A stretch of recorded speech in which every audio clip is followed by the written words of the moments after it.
वक्रतुंड महाकाय सूर्यकोटि संप्रभा निर्विघ्नं कुरु मे देव सर्वे कार्येषु सर्वदा। कृष्णाय वासुदेवाय हराय परमात्मने प्रणतक्लेशनाशाय गोविन्दाय नमो नमः। मंगलम भगवान विष्णु मंगलम गरुड़ध्वज मंगलम पुंडरीकाक्ष मंगलाय तनोहरि। शांताकारं भुजगशयनं पद्मनाभं सुरेशं विश्वाधारं गगनसदृशं मेघवर्णशुभांगं लक्ष्मीकान्तं कमलनयनं योगिभिर्ध्यानगम्यं वन्दे विष्णुभवभयहरं सर्वलोकैकनाथम्। 2025 का आज पहला दिन है। आप सभी को 2025 की बहुत सारी बधाई। वैसे तो हमारा नया साल चैत्र नवरात्रि में आएगा, तब हम नववर्ष की शुभकामनाएं और मंगल कामनाएं मनाएंगे। फिर भी इंग्लिश तिथि के अनुसार ये नया साल आज से प्रारंभ हो रहा है और आज हम षष्ठम स्कंद के 7वें अध्याय में प्रवेश करेंगे। 7वें अध्याय में देवताओं को त्याग कर गुरु बृहस्पति का जाना और विश्वरूप का पुरोहित बनना श्रवण करेंगे। राजा परीक्षित ने पूछा, हे ब्राह्मण, गुरु बृहस्पति क्यों देवताओं को त्याग कर चले गए? विश्वरूप को दैत्य पक्ष की कन्या के पुत्र होते हुए भी देवताओं ने उन्हें कैसे पुरोहित बनाया? श्री सुखदेव जी बोले, हे राजन, देवराजेंद्र त्रिलोकी का राज्य प्राप्त करके अपने को बड़ा ऐश्वर्यशाली समझने लगा था। उसे अहंकार ने दबा लिया। एक दिन वह अपनी सभा में राज सिंहासन पर बैठे थे। देवतागण उनकी स्तुति कर रहे थे। गंधर्व, अप्सराएं, किन्नर उनका गुणगान कर रहे थे। 49 मरुदगण, 8 वसु, आदित्य, ऋभु, विश्वदेवा आदि सभी उनकी सेवा कर रहे थे। देवराज इंद्र अपनी इंद्राणी शची के साथ आराम से सिंहासन पर विराजमान थे। उसी समय वहां देवगुरु बृहस्पति जी पधारे। देवराज इंद्र ने ना तो उन्हें प्रणाम किया, न उठकर उनका स्वागत किया। यह देखकर बृहस्पति जी समझ गए कि अब देवराज को ऐश्वर्य का मत छा गया। वे तुरंत ही उल्टे पैर वहां से चले आए और अपनी योग माया से अंतर्ध्यान हो गए।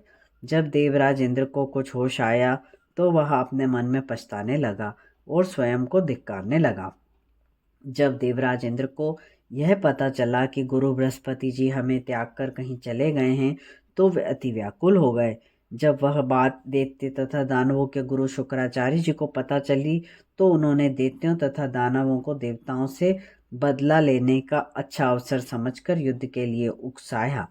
गुरु शुक्राचार्य जी के उकसाने पर दैत्यों ने देवताओं पर आक्रमण किया। देवतागण दैत्यों से परास्त हुए।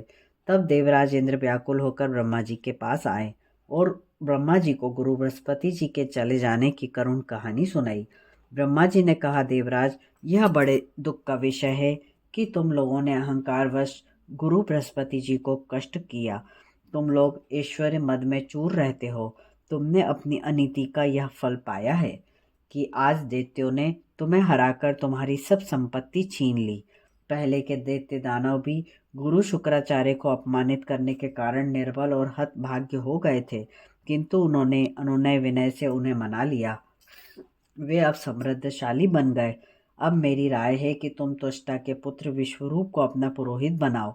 वे दैत्य वंश की कन्या से उत्पन्न तथा तुम्हारे पुत्र हैं।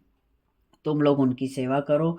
उनके प्रसन्न होने पर तुम्हारा काम सिद्ध हो जाएगा। श्री सुखदेव जी बोले, हे राजन, ब्रह्मा जी के ऐसे वचन सुनकर देवताओं का चित्त प्रसन्न हुआ और शीघ्र ही विश्वरूप ऋषि के आश्रम पे गए। देवताओं ने कहा, हे वत्स, तुम्हारा कल्याण हो। हम एक अति आवश्यक कार्य से तुम्हारे पास आए हैं। तुम अवश्य ही हमारी इच्छा पूर्ति करोगे। हे पुत्र, सत्पुत्र का कर्तव्य है कि माता पिता की सेवा करे। तुम सत्पुत्र हो, हम तुम्हारे पिता हैं। तुम हमारी सेवा रूपी प्रार्थना स्वीकार करो। तुम हमारी पुरोहिती स्वीकार करो। देवताओं की ऐसी विनय भरी बातें सुनकर विश्वरूप ने देवताओं की पुरोहिती स्वीकार की। वे बोले, हे देवताओं, यह पुरोहित अति नीच कर्म है। इससे तप क्षीण होता है, किंतु आप लोगों की बात भी नहीं टाल सकता, अतः मुझे आपकी बात स्वीकार है। श्री सुखदेव जी बोले, हे राजन, विश्वरूप बड़े तेजस्वी थे। वे देवताओं की पुरोहिती करने लगे। उनके प्रभाव से देवताओं ने असुरों पर विजय प्राप्त की।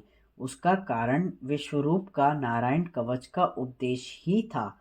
इसके साथ 2025 में